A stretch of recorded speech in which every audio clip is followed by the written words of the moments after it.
Olá, eu sou a Sara, vim apresentar o meu artigo denominado Sobre o Arquivo e a Vida, ou A Vida Arquivo, aqui no Comitê de História, Teoria e Crítica da Arte, no ANPAP 2022 Existências. Aqui uma pequena nota biográfica, eu sou doutoranda do Programa de Pós-Graduação em Estudos Contemporâneos das Artes pela UF, sou mestra em Filosofia, com ênfase em Estética e Filosofia da Arte pela UFOP, e também sou bacharel em Artes Visuais pela Escola de Belas Artes da UFMG. E, bem, esse artigo ele resulta, na verdade, de uma busca adjacente à minha pesquisa de doutorado, que é uma pesquisa teórico-prática envolvendo a fotografia em um campo expandido, em sua relação simbólica com a memória política e os signos da identidade ou da pulsão identificatória, presentes em um arquivo anônimo encontrado em um sebo na cidade de Belo Horizonte, em 2016. Este arquivo contém mais de 500 fotografias 3x4 em preto e branco, muitas delas com grampos enferrujados, sugerindo que algum dia fizeram parte de um documento escrito, a maioria sem nome, sem pistas. Esse arquivo me levou e leva a pensar a relação arquivo-vida através de outros trabalhos artísticos que também se constroem com essa temática, mesmo que inconscientemente. Então, é um pouco disso que eu trago nesse artigo em questão. Aqui é uma imagem do meu arquivo, do arquivo de imagens que faz parte da minha pesquisa de doutorado, denominada Inventário Popular Comum, sob orientação do professor Luciano Vinhosa. E bem, começando rapidamente a falar sobre o artigo, né? Eu começo na introdução falando sobre o romance A Invenção de Morel, de Adolfo Bioy Casares, no qual a gente acompanha a história de um fugitivo que ele vai parar nessa ilha que ele acreditava no primeiro momento ser deserta, até que ele descobre pessoas que habitam essa ilha também, numa parte mais alta, e com o tempo ele também descobre que, na verdade, essas pessoas são imagens, são reproduções ultra realistas, assim, digamos, com todos os detalhes que se possa imaginar, dessas pessoas que, na verdade, passaram uma semana na ilha há muitos anos atrás. Então, na verdade, a gente é levado a entender que essa ilha, ela, na verdade, é um grande arquivo, um grande museu de imagens de pessoas que ali viveram há muito tempo atrás. Só que é interessante a forma como... E esse romance foi escrito em 1940. Essa temática ainda continua muito atual, né? Porque Morel, que é o inventor desses aparelhos que gravam e reproduzem a vida, ele sabe que a fotografia ela tem o poder de se tornar tão ou mais real que a própria realidade. E ele tem essa intenção de viver nessa fotografia para sempre, junto com seus amigos, né? Bem, só que aí existe uma terrível verdade também por trás desse arquivo de Morel, dessa invenção de Morel. Tudo aquilo que é capturado pelos aparelhos e reproduzido morre. Então, a gente é levado a entender que... É uma sugestão minha, né? Que, na verdade, tudo que os aparelhos captam morre, perdem a importância de existirem de outra forma que não seja no arquivo, né? Aí eu... Depois dessa introdução, começou a falar de alguns trabalhos que trabalham com essa temática, que são construídos a partir da temática do arquivo. O primeiro deles é Marcelo Brodsky, a série Nexo, na qual ele tem esse capítulo chamado... Na verdade, é uma série, livro também, ensaio visual, é um projeto que se estende por várias plataformas, assim, e aí tem esse capítulo denominado Los Arquivos, no qual ele se depara com o dossiê das imagens da prisão, da tortura e da morte do seu próprio irmão, Fernando Brodsky. Ele encontrei esse dossiê aqui, e ele reproduz integralmente as imagens da tortura do seu irmão nesse trabalho, o que é citado pela autora Maria Angélica Melende como um ato de abrir as portas da ignomínia e do horror. E para ela é um ato um pouco radical.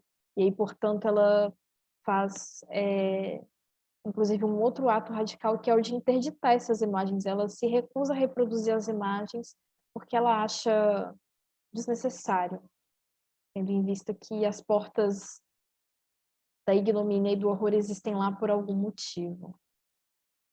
E aí eu falo um pouco desse trabalho, de dois trabalhos da artista Rosângela Renaud, que também trabalha muito com essa temática do arquivo, que é Vulgo, que é esse trabalho no qual ela amplia negativos encontrados nos porões da CADEPEN, onde o objeto de destaque nas imagens são os redemoinhos dos cabelos dos presidiários do sistema carcerário da cidade de São Paulo.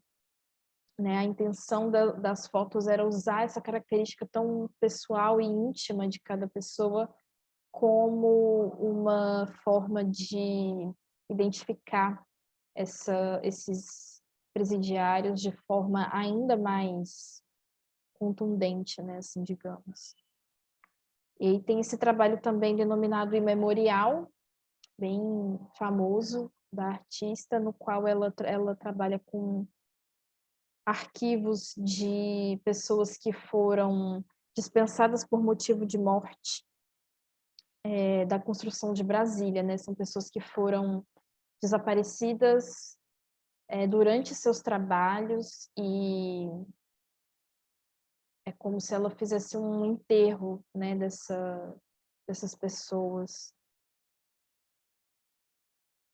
Bem, e aí eu vou falar também de arquivos, de trabalhos que trabalham com essa temática de outras formas, né? A gente tem essa ideia do arquivo revisitado, que é a forma pela qual Marcelo Brodsky e Rosângela Renaud vão trabalhar com o arquivo.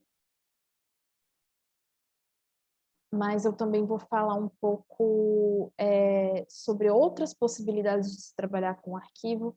Esse aqui é o trabalho de Vitor Galvão, que é meu colega belo-horizontino, no qual ele encontra e se reapropria também de imagens de arquivos em sebos. Ele tem esse vídeo denominado Saturação, no qual ele introduz o elemento da ficção nesse arquivo, que é um elemento no qual a gente pode dizer que é usado como uma forma de resgate também dessa memória perdida, tendo em vista que esse arquivo anônimo, ele pode ser lido também como uma perda